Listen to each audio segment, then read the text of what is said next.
Calaroga Shark Media. I'm Johnny Mac with 5 good news stories. Hey, good news for NASA and one of their astronauts. We found the missing tomato. Back in September, NASA astronaut Frank Rubio returned from spending over a year in space. He set a record by spending 371 days on the International Space Station. He was supposed to spend about 6 months in space, but he wound up spending a little longer up there after the spacecraft that brought him to the ISS was damaged. But that's the least of his worries. What happened to the tomato? One of the experiments he was doing up there was trying to grow tomatoes in space. They did a good job. The tomatoes grew in space with only air and water, no soil. One goal of the experiment was to learn how to grow fruits and vegetables to help feed astronauts on long trips through space. You never know when you're going to get stuck up there for an extra 6 months. Rubio told NASA he loved working with that little plant, seeing it grow and develop, and when the plant finally produced tomatoes, all the astronauts on board got to sample them, except Mr. Rubio. He lost his tomato. He had put it in a plastic bag and brought it out to show some students who were on a video call.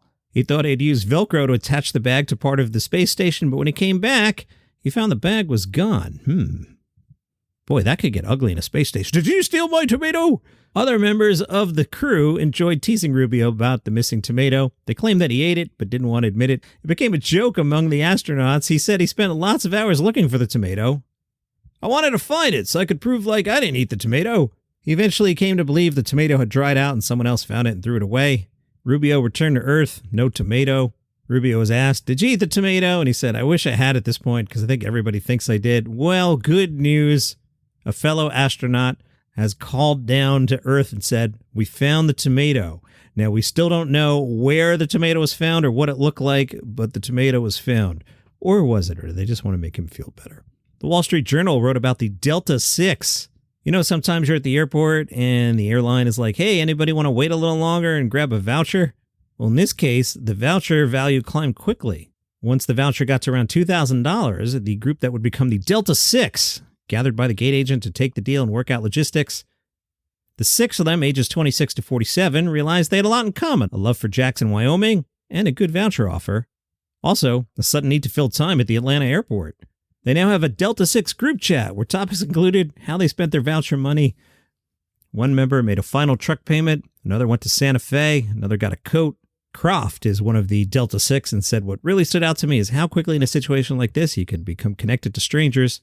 Hopefully they don't wind up on an island with a smoke monster." Good news for the wolves. Colorado has released their first 5 wolves in a reintroduction plan approved by voters.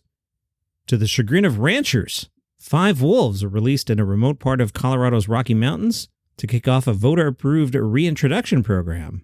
They flipped open the cage and the wolves kind of hung out for a second. After about half a minute, the humans around the crate stepped back, and then the wolf was like, "All right, I'm out of here," and took off. Some ranchers were worried about the wolves. Well, if their animals are victim to wolf attacks, they'll be paid in fair market value up to $15,000 per animal. A New York City woman who died of ovarian cancer raised enough money to pay off millions of dollars in other people's medical debts. In a social media post arranged to be posted after her death, Casey was 38, asked followers to consider donating to her cause.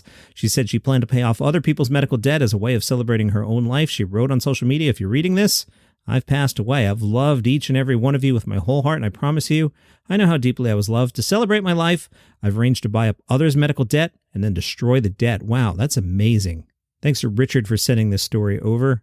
The campaign is the nonprofit RIP Medical Debt. The organization pays off $1 of medical debt for every penny that is donated.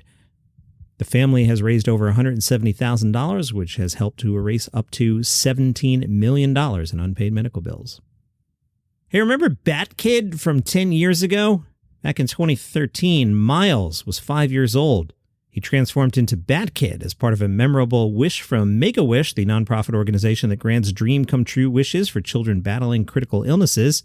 Wearing his Bat Kid mask and gear, young Miles took to the streets of San Francisco, where he stymied villains, foiled crime, and even rescued San Francisco Giants mascot Lucille. These days, Miles is cancer-free and enjoys life in a small town near the Oregon border. Miles says, "I'm doing amazing. I'd just like to say, yeah, I'm fine."